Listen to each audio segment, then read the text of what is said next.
asked by Wesley to make this video, to make a little video about Doctor Who Fan Audio Adventures, because if you remember, ages and ages and ages ago, I played the first did it with a Doctor, which I'm incredibly thankful for, because in a way I get to say I played the Doctor, and the fact that Wesley trusted me to kind of portray the character first of all, and everything that Wesley did was amazing, and I'm sad that I don't do it anymore, because honestly it was one of the best things ever.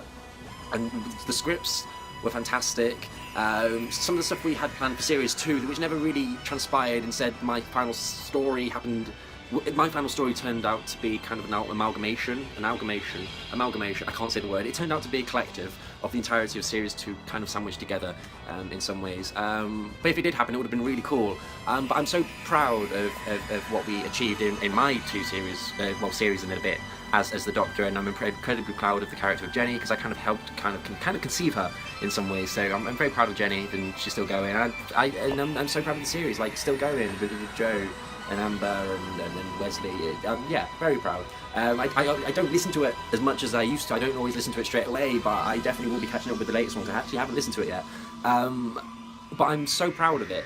And I keep saying that, but I'm very, very proud of it, and I'm very thankful of Wesley that he entrusted me to begin with, to portray the character that he wanted and to help tell the stories. And I'm very happy so thankful that he allowed me to kind of have some creative control in some ways, which I'm again incredibly thankful for. So thank you, Wesley.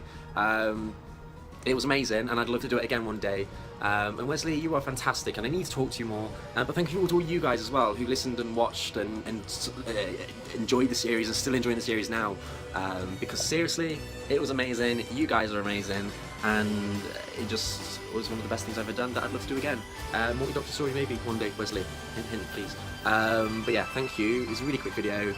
But all I want to say is thank you for the support you gave to the series, and are still giving to Wesley's amazing series, because seriously, that guy's talented and deserves to make all the audio series in the world. Thank you.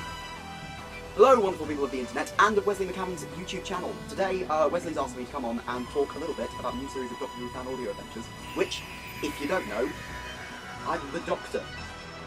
So today I'm going to answer 3 simple questions about the new series of Doctor Who Fan Audio Adventures.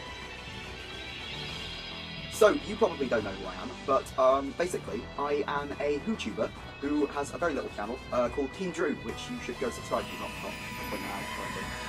But basically, I came to be involved in Doctor Who Fan Audio Adventures sort of after the first series, where I started writing scripts and stuff. Unfortunately, none of them got in because obviously Series 2 only had 2 episodes.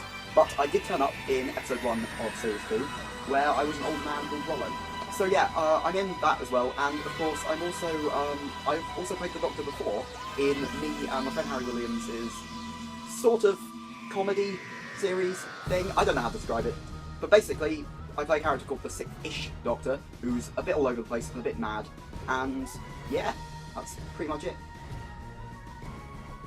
So, who is my Doctor? I was trying to come up with a way to describe the difference between me and Tom's Doctor. And I think the best way to describe it is we are the two halves of Matt Smith.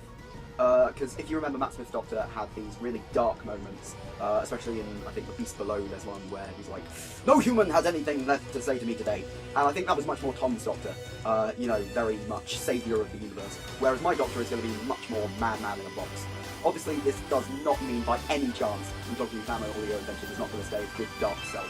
I think some of the episodes, Doctor Who Fan Audio Adventures in its own self, is very different from normal Doctor Who, because we can take a lot of liberties with it, and we can also like put more stuff into it, which is something I've done in the first episodes, because you can make it darker and more adult friendly than you can the actual TV series.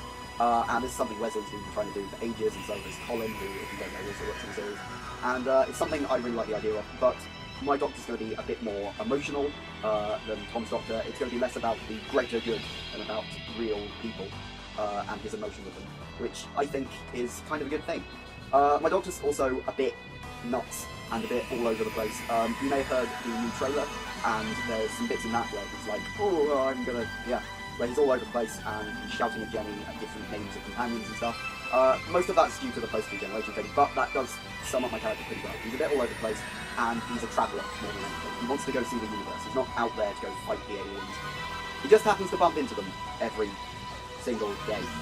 Now, an aspect of the Doctor which you probably won't think is important, given the fact that it's an audio series, is the costume. But I think it is kind of important because it helps you visualize the characters. Whenever I'm listening to something that's audio, I always visualize it in my head. I watch a little movie in my head with, you know, it telling me stuff. And you come up with your own interpretation, but I think costume is important to visualizing characters. You see this in Big Finish, where they changed Paul McGann's costume, and it changes the way you see the series.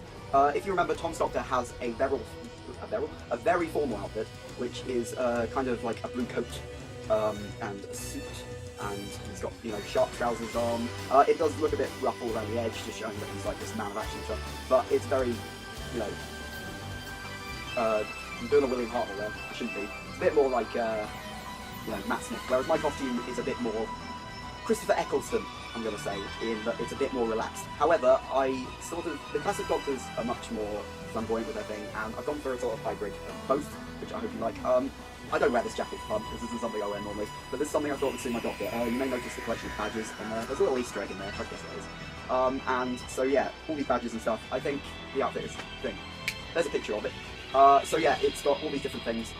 It's sort of a combination between smart, surreal, because I don't think anyone ever would wear that collection of clothes around, and it's sort of a combination of lots of different things. So yeah, that's sort of an important thing. And as to the Doctor during the series as a whole, the Doctor's going to change during the series. I think he's going to start off a bit more, as I said, man down in a box, but I think he's going to have to toughen up in this series. I've read quite a few episodes, and the problem with coming into it is lots of episodes were written for Tom's Doctor, but you know, they need to be changed and stuff, and we're working on that at the moment. But you know, there are dark moments in it, and I think my Doctor's going to have to toughen up.